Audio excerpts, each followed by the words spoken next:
Mampukah Kaesang mengubah peta Pilpres? Kita bahas bersama dengan Direktur Utama Carta Politika Yunarto Wijaya. Selamat siang Mas Toto, terima kasih sudah bergabung bersama kami di Rumah Selamat Pemilu. siang, Mbak. Oke, Mas Toto, Sama-sama. banyak pihak yang menilai naiknya Kaesang ini jadi ketum PSI punya pengaruh besar atau bisa mengubah peta Pilpres. Setuju nggak Anda? Saya tidak melihat sampai sebegitunya sih ya dalam konteks mengubah konstelasi Pilpres. Dalam artian tetap ada keterbatasan. Walaupun Mas Kaisang adalah membawa nama Pak Jokowi, tapi kalau disebutnya sampai ujungnya mengubah konstelasi Pilpres, saya yakin tidak. Kenapa? Karena konstelasi Pilpres sudah hampir mengkerucut ke koalisi yang sudah final. Kalau kita lihat Pak Prabowo sudah punya koalisinya, Mas Ganjar sudah punya koalisinya, bahkan koalisi Amin sudah punya cawapresnya. Jadi dalam konteks itu menurut saya sudah kalau peta koalisi sudah hampir bisa dibaca. Apakah kemudian keberadaan Kaisang juga bisa mengubah hasil Pilpres dalam konteks PSI kemudian bisa membawa pengaruh besar? Saya juga meyakini tidak. Tapi kalau kemudian bisa dibaca sebagai sebuah simbol, misalnya keberpihakan PSI kepada capres tertentu bisa dianggap keberpihakan presiden kepada capres tertentu bisa saja. Dan yang paling penting kan jangan sampai kemudian konteks kemudian di belakang ada Pak Jokowi dianggap menakutkan itu diartikan bahwa kemudian partai yang dipimpin anaknya Pak Jokowi bisa menggalang aparat, bisa kemudian mendorong logistik-logistik sumbangan-sumbangan mengarah ke sana.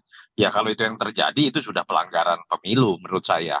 Saya sih berharap dan seharusnya tidak akan terjadi seperti itu. Oke, seberapa besar sebenarnya pengaruh? Kalau kita katakan kan sebenarnya bukan masalah PSI-nya, tapi seperti Kaesang itu seperti representasinya Jokowi begitu kan? Kalau memang iya ada pengaruhnya, seberapa besar pengaruhnya Anda lihat Mas Toto? Iya, pertama naif ya kalau dikatakan tidak ada hubungannya sama sekali dan kita berhenti pada tafsir Pak Jokowi mengatakan dia sudah mandiri, yaitu bahasa normatif pasti berpolitik. Mhm. Tapi apakah ini tidak kemudian mendapat restu Pak Jokowi dan kemudian seorang ayah dan anak tidak melalui diskusi yang mendalam dan kemudian seorang ayah tidak berusaha memproteksi anaknya? Naif kalau kita tidak mengatakan itu ada, pasti ada. Nah, seberapa jauh? Kalau dilihat dari sisi efek, mungkin efek yang sifatnya secara alami akan terjadi, efek dari yang kita sebut efek ekor jas. Pertama kepada PSI sendiri. PSI tentu saja berharap pemilih Jokowi atau kemudian katakanlah masyarakat yang masih puas dengan kinerja Jokowi bisa memilih PSI. Tapi itu kan konteksnya dalam konteks pileg. Dalam konteks pilpres, saya pikir Beda. andai kata pun misalnya PSI mendukung salah satu capres. Kan sekarang ada Prabowo atau Ganjar gitu ya. Hmm. Saya sih melihat kalau kita baca dari tren data berbagai lembaga survei termasuk Carta Politika, masing-masing pemilih Jokowi sudah memiliki alasannya tersendiri untuk kemudian memilih Ganjar atau memilih Pak Prabowo. Tidak sedemikian mudah untuk kemudian diarahkan andai kata pun misalnya Pak Jokowi mengarahkan kepada salah satu calon, apalagi hanya melalui tindakan implisit melalui simbol dari anaknya. Jadi itu yang menurut saya secara alamiah bisa terjadi. Berbeda dengan misalnya pandangan kalau kemudian presiden turun gunung, melakukan penggalangan, melakukan intervensi, itu bisa berimplikasi besar. Tapi saya percaya Jokowi bukan tipikal karakter tipikal pemimpin seperti itu yang akan melakukan tindakan-tindakan yang katakanlah akan merusak legasinya sendiri. Oke, nah ini ada penilaian juga dari Wasekjen PKB Saiful Huda yang bilang kalau Kaesang ini adalah bidak caturnya Jokowi yang semakin intens selama 5 bulan jelang Pilpres. Anda sepaham soal ini, Mas Toto?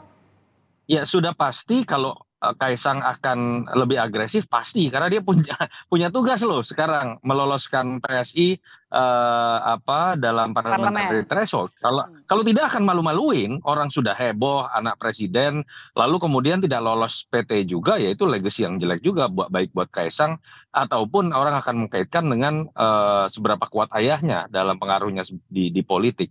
Tapi kalau dalam konteks kemudian bidak catur, saya melihat tetap ada keterbatasan ya untuk Kaisang bisa mewakili ayahnya sepenuhnya dalam konteks hanya menjadi bidak catur.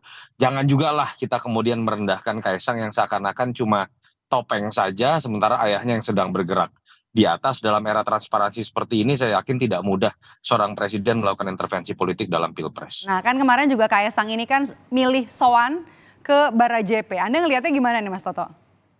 Ya itu yang kemudian memang akan menjadi keuntungan politik tersendiri buat PSI ataupun Kaesang ya. Kita tahu lah karakter berpolitik dari sebagian relawan atau sebagian misalnya orang-orang yang dekat atau merasa dekat dengan Pak Jokowi ini kan masih ada budaya feodalnya. Budaya yang menempatkan Pak Jokowi ini dalam konteks saya istilahkan demokrasi ala Harmoko ya. Karena apa-apa menunggu instruksi Bapak Presiden, atas petunjuk Bapak Presiden.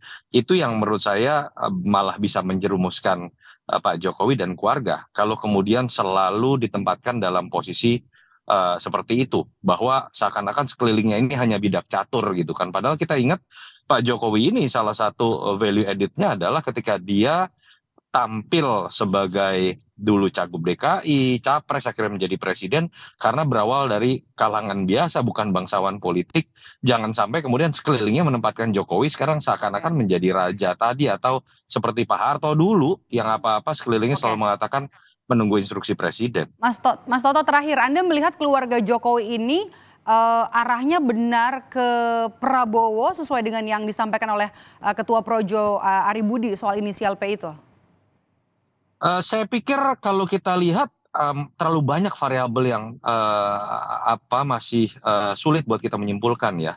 Kalau bicara misalnya PSI sering datang ke acara Pak Prabowo, lalu Pak Jokowi menempatkan Kaesang di PSI, lalu langsung orang lompat kepada logika berarti Jokowi ke Prabowo. Loh, Mas Gibran sama Mas Bobi masih di PDI Perjuangan. Kecuali kalau Mas Gibran dan Mas Bobi sudah diminta keluar gitu sama ayahnya atau mertuanya dari PDI Perjuangan, itu berarti akan menjadi simbol yang jelas. Jadi kalau saya sih melihat pernyataan Budi Ari ini lebih ke arah ambisi politik pribadinya yang memang sudah terlihat sekali ingin ke Prabowo dan selalu menggunakan momen-momen ini mengatasnamakan tanda kutip ya seakan-akan bahwa arah Projo dan arahnya Budi Ari sudah pasti sama dengan Pak Jokowi. Padahal banyak sekali relawan misalnya yang punya pendapat berbeda. Ada yang ke Pak Prabowo, ada yang ke Mas Ganjar. Saya yakin Pak Jokowi masih berhitung, masih sepakat dengan istilah ojo ke susu, mungkin masih membaca-baca hasil survei, siapa yang punya peluang untuk menang dan diinginkan oleh pemilihnya, dan saya pikir masih akan memutuskan di masa-masa injury time, andai kata pun sudah memutuskan, tidak akan pernah ada ungkapan eksplisit Pak Jokowi mendukung salah satu calon. Oke, tadinya kan keluarga Jokowi ini kan lekat banget ya dengan PDI Perjuangan. Apakah dengan masuknya Kaesang ke PSI ini bisa mengubah dukungan dari para pendukung Jokowi yang tadinya melekat dengan PDIP ke PSI? Mas Toto, terakhir. Kalau Mas Gibran dengan Mas Bobi sudah keluar dari PDI Perjuangan, logikanya jadi benar. Tapi selama bahwa kakak beradik ini kemudian masih ada di dua partai yang berbeda, lebih mudah buat kita menyimpulkan Pak Jokowi bermain dua kaki atau memasang politik dua kaki karena tidak ingin adanya perpecahan di antara koalisi pendukungnya sendiri. Oke, politik dua kaki ini ujungnya kemana Mas Toto? Ujungnya adalah untuk menjaga stabilitas politik. Bayangkan kalau Pak Jokowi sekarang misalnya secara eksplisit mendukung salah satu calon presiden, yang terjadi adalah kekisruhan di koalisi politiknya. Itu yang menurut saya sekarang sedang dijaga dengan cara Jokowi menempatkan politiknya ini bahkan bukan di dua kaki saja, bisa saja tiga kaki bahkan. Wait and see, masih kita akan tunggu karena pendaftaran baca pres, cawapres juga nanti masih akan terjadi kurang dari 1 bulan lagi Oktober nanti. Terima kasih. Betul. Dari Direktur Utama Carta Politika Yunarto Wijaya sudah bergabung bersama kami di Rumah Pemilu. Terima kasih Mas Toto, sehat selalu. Terima kasih.